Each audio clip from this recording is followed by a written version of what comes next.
नमस्कार विद्यार्थियों। आज हम पढ़ेंगे हिंदी का एक टॉपिक कवि और उनकी महत्वपूर्ण रचनाएं। जितनी भी रचनाएं रहेगी कवियों की, हम उसको शॉर्टकट ट्रिक के माध्यम से पढ़ेंगे, जिससे आपको रचनाएं याद करने में बहुत आसानी रहेगी। तो चलो स्टार्ट करते हैं। सबसे पहले बात करते हैं कालिदास जी की प्रमुख रचना की बात करें तो कालिदास जी की जो प्रमुख रचना है वो बहुत सारी है। तो आपको एक केवल ट्रिक से याद रखना है इसे। एक छोटी सी ट्रिक है, कुमार अभी ऋतु में पुष्प आएंगे। आएंगे एक साइलेंट वर्ड रहेगा, इसलिए मैंने पीछे करके गोला बना रखा है। तो कुमार अभी ऋतु में पुष्प आएंगे, बस आपको इतना याद रखना है। कु से बन जाएगा कुमार संभवम, मां से बन जाएगा माल विक्रमोत्तरम, र से बन जाएगा रघुवंशम, अभि से बन जाएगा अभिज्ञान शांकुतलम, ऋतु से बन जाएगा ऋतुसाहार, में से बन जाएगा मेघदूतम और पुष्प से बन जाएगा पुष्पवानम। तो बस आपको एक लाइन याद रखना है, कुमार अभी ऋतु में पुष्प आएंगे, और आपको एग्जाम में हिंट मिल जाएगी। ऋतु से याद आ जाएगा ऋतुसार, अभिज्ञान शांकुतलम, रघुवंशम, कुमार संभवम, मेघदूतम, पुष्पवानम। तो कालिदास जी की प्रमुख रचना याद करने की एक शानदार सी ट्रिक है, कुमार अभी ऋतु में पुष्प आएंगे, और इससे आपको कालिदास जी की रचनाएं याद करने में कोई कठिनाई उत्पन्न नहीं होगी। दूसरे कवि की बात करते हैं, सुमित्रानंदन पंत जी की रचनाएं। तो सुमित्रानंदन पंत जी की रचनाओं की अगर एक ट्रिक की बात की जाए तो ट्रिक है गुंजियो स्वर्णयुग अंबर में। मैं यहां साइलेंट रहेगा इसलिए गोला बना दिया गया है। तो गुंजियो स्वर्णयुग अंबर में, बस आपको इतना याद रखना है। गु से बन जाएगा गुंजन, गुंजन सुमित्रानंदन पंत की रचना है। जो से ज्योत्सना, ज्योत्सना भी पंत जी की रचना है। स्वर्णाधुली, स्वर्णाधुली पंच की जो रचना है। युगवाणी, युगवाणी भी पंत जी की है। और चिदम्बरा। तो बस आपको एक लाइन याद रखना है, गुंजो स्वर्णयुग अंबर में। अब जैसे ही युग करके पेपर में आए युगवाणी, तो आपको ट्रिक से याद आ जाएगा कि पंत जी की रचना है युगवाणी है, गुंजन है, स्वर्णाधुली है, चिदम्बरा है। तीसरे कवि की बात करते हैं बाण भट्ट। बाण भट्ट की प्रमुख रचनाएं की जो ट्रिक बनती है वो ट्रिक है हर्षचंडिका। हर्षचंडिका, बस आपको इतना याद रखना है, हर्षचंडिका। तो हर्ष से बन जाएगा हर्षचरित्र, च से बन जाएगा चंडी शतकम, और का से बन जाएगा कादंबरी। ये तीन प्रमुख रचनाएं हैं बाण भट्ट की। तो बाण भट्ट की ट्रिक आपको याद रखना है केवल हर्ष चंडिका। बस इतने में आपका क्वेश्चन क्लियर हो जाएगा। जयदेव जी की प्रमुख रचनाओं की बात करें तो उसकी ट्रिक बनती है हरि प्रसन्न ललित गीत पर यहां साइलेंट रहेगा इसलिए गोला बना दिया गया है। बस आपको इतना याद रखना है, हरि प्रसन्न ललित गीत पर। तो हरि से बन जाएगा हरिकेली नाटक, प्रसन्न राघव, ललित से बन जाएगा ललित विग्रह, और गीत से बन जाएगा गीत गोविंद। तो बस केवल आपको लाइन याद रखना है, ये बस ट्रिक याद रखना है कि जयदेव जी की जो प्रमुख रचनाओं की ट्रिक है वो है बस हरि प्रसन्न ललित गीत पर।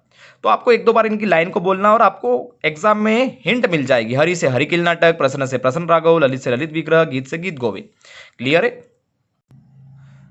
पांचवें कवि की बात करें तो हरिवंश राय बच्चन। हरिवंश राय बच्चन की बात करें तो जो अमिताभ बच्चन के पिताजी जो हैं, उनकी जो प्रमुख रचना है वो है दमनी। दमनी करके आप ट्रिक याद रखें। तो द से बनता है 10 द्वार से सोपान तक। अगर पेपर में आता है 10 द्वार से सोपान तक किसकी रचना है तो वो हरिवंश राय बच्चन जी की रचना है। म से इनकी प्रमुख रचना है, तीन प्रमुख रचना है जो बहुत फेमस है, मधुशाला, मधुबाला और मधुकलाश। मधुशाला, मधुबाला, मधुकलाश। तो म से तीन टाइप की रचनाएं हैं, और ये तीनों रचनाएं हरिवंश राय बच्चन की रचना है। नी से इनकी दो रचनाएं और है, निशा निमंत्रण और नीड़ का निर्माण। तो हरिवंश राय बच्चन की अगर रचनाओं की बात करें तो बस आपको एक ट्रिक याद रखना है, दमनी। द से 10 द्वार, म से मधुबाला, मधुशाला, मधुकलाश, नी से निशा निमंत्रण और नीड़ का निर्माण। तो अभी तक हमने 5 रचनाओं की, 5 कवियों की बात की जिनकी रचनाएं पढ़ी। आप एक बार रिवीजन करके उनको याद कर लीजिए तेजी से, फिर हम आगे बढ़ते हैं। कालिदास जी की प्रमुख रचनाओं की बात की थी तो कुमार अभी ऋतु में पुष्प आएंगे। सुमित्रानंदन पंत की रचनाओं की बात की थी तो उसमें गुंजो स्वर्णयुग अंबर में। क्लियर है। गुंजो स्वर्णयुग अंबर में बात की थी। जयदेव की प्रमुख रचनाओं की बात की थी तो हरिप्रसन्न ललित गीत पर। हरिवंश राय बच्चन की बात की तो दमनी। बाण भट्ट की प्रमुख रचनाओं की बात की तो हर्षचंडिका। क्लियर है। नेक्स्ट पे आते हैं। बंकिम चंद्र चटर्जी की प्रमुख रचनाओं की बात करें, बंकिम चंद्र चटर्जी की, तो उनकी ट्रिक बनती है केवल आव कवि दुर्गेश। बस आपको इतना याद रखना है, आव कवि दुर्गेश। आ से बन जाएगा आनंद मठ, मोस्ट इंपोर्टेंट है। आनंद मठ किसकी रचना है? बंकिम चंद्र चटर्जी की। वंदे मातरम, वंदे मातरम किसकी रचना है? बंकिम चंद्र चटर्जी की। क से कपाल कुंडला, कपाल कुंडला किसकी रचना है? बंकिम चंद्र चटर्जी की। वी से विष वृक्ष, विष वृक्ष किसकी रचना है? बंकिम चंद्र चटर्जी की। दुर्गेश, दुर्गेश नंदनी पूरा नाम रहेगा। तो आपको इतना याद रखना है, आव कवि दुर्गेश, उससे आपको क्लियर हो जाएगा। पेपर में आएगा आ से आनंद मठ, आपको क्लियर हो जाएगा बंकिम चंद्र की है। व से वंदे मातरम, क से कपाल कुंडला, वी से विष वृक्ष, दुर्गेश नंदी। बस आपको ट्रिक याद रखना है। नेक्स्ट की बात करें सातवें जो कवि की बात करें प्रेमचंद्र, प्रेमचंद जी की बहुत सारी रचनाएं हैं। तो प्रेमचंद्र की रचनाओं की बात की जाए और जो सबसे महत्वपूर्ण है तो उनको अपन ने एक लाइन से ट्रिक में बना लिया गया है जिससे याद करने में बहुत आसानी रहेगी। सोनी के प्रेमा में रंगों का गबन, बस आपको इतना याद रखना है, सोनी के प्रेमा में रंगों का गबन। तो सो से बन जाएगा सोजे वतन, नी से बन जाएगा निर्मला, के से तीन नाम बनते हैं कफन, करबला, कर्मभूमि। ये मोस्ट इंपॉर्टेंट है इनकी ये रचना है और बहुत बार पेपर में बन भी चुकी है, एग्जाम में बन चुकी है ये, तो आप इसको याद रखें, कफन, करबला, करभूमि। प्रेमा से बन जाएगा प्रेमाशम, प्रेम पचीसी।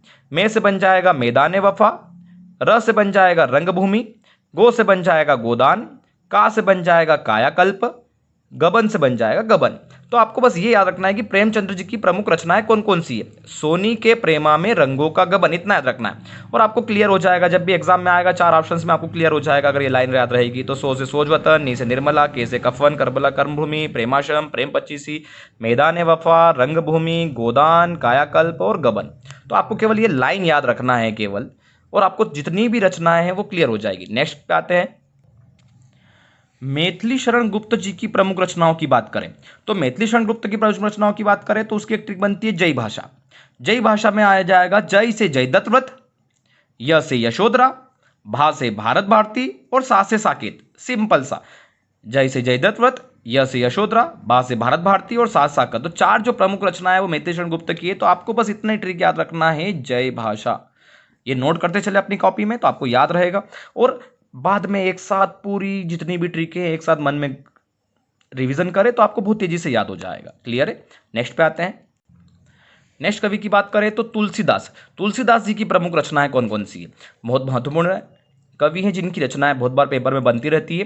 तो इनकी ट्रिक याद करना है, दो कवि राह में गीत गाते हैं, बस इतना याद रखना है, दो कवि राह में गीत गाते हैं। तो दो से बन जाएगा दोहावली, अगर पेपर में बनता है दोहावली किसकी रचना है तो तुलसीदास जी की। कवितावली, कवितावली भी किसकी रचना है तुलसीदास जी की। क से बनेगा कवितावली, वी से बनेगा विनय पत्रिका, ये ध्यान रखना, वी से बनता है विनय पत्रिका, ये भी तुलसीदास जी की है। रा से बन जाएगा रामचरितमानस, तुलसीदास जी ने लिखा है। हनुमान चालीसा, हनुमान चालीसा भी तुलसीदास जी की रचना है। मैं साइलेंट है इसलिए मैंने इसको गोला बना दिया।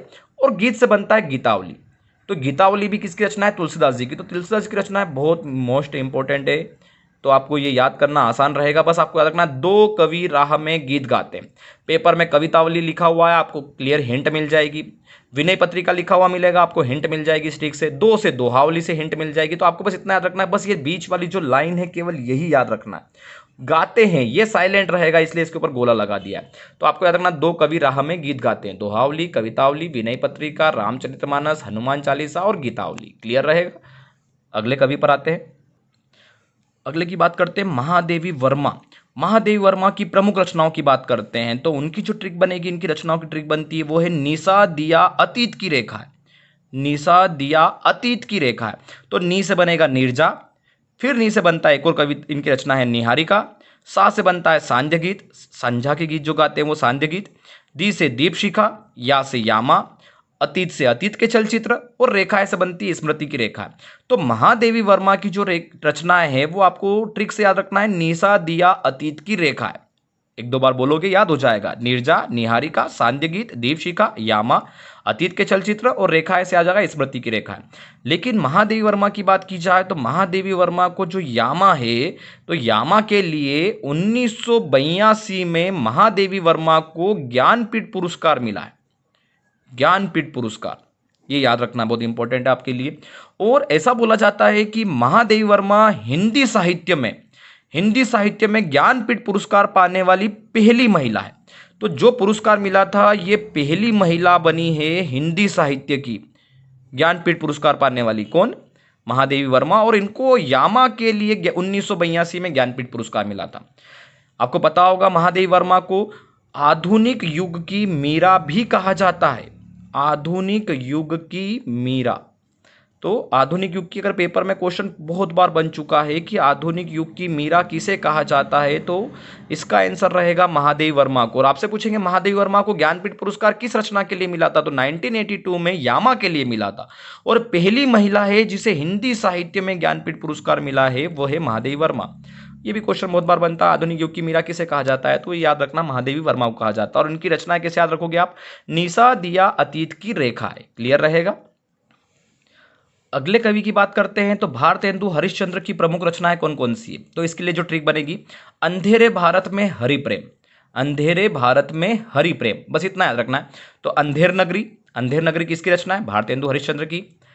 भारत दूरदर्शा किसकी रचना है, भारतेंदु हरिश्चंद्र की। हरिश्चंद्र नाटक सुना होगा आपने, सत्यवादी हरिश्चंद्र नाटक, तो हरिश्चंद्र नाटक जो है वो किसकी रचना है, भारतेंदु हरिश्चंद्र की। और प्रेम माधुरी ये भी किसकी रचना है, भारतेंदु हरिश्चंद्र की। तो ये चार जो रचना है ये है भारतेंदु हरिश्चंद्र की। तो आपको केवल एक लाइन से इसको याद रखना है, अपनी कॉपी में नोट भी करते चले और एक दो बार आप रिवीजन करोगे तो आपको आसानी से याद हो जाएगा। अगले कवि की बात करते हैं अरविंद घोष। अरविंद घोष की प्रमुख रचनाएं जो हैं उसके लिए ट्रिक बनी हुई है ऐसा लाइफ, केवल ये लाइन याद करना है आपको, ऐसा लाइफ। तो आपको याद रहेगा ए से ऐशे जौन गीत, ये रचना अरविंद घोष की है। सा से सावित्री, सावित्री रचना भी अरविंद घोष की है। और लाइफ से याद रहेगा लाइफ डिवाइन, लाइफ डिवाइन भी जो रचना है वो किसकी है, अरविंद घोष की है। उम्मीद करता हूं आपको ये कवियों की रचनाएं याद होगी। जैसे आपसे अभी पूछा जाए कालिदास जी की प्रमुख रचनाएं क्या है, तो आप बोल दोगे कुमार अभिऋतु में पुष्प आएंगे। आपसे पूछा जाए हरिवंश राय बच्चन की प्रमुख रचनाएं कौन सी है, तो आप बोलोगे दमनी। बस आपको ये लाइन जरूर याद करना है और लाइन से आपको क्लियर एग्जाम में क्लियर हो जाएगा।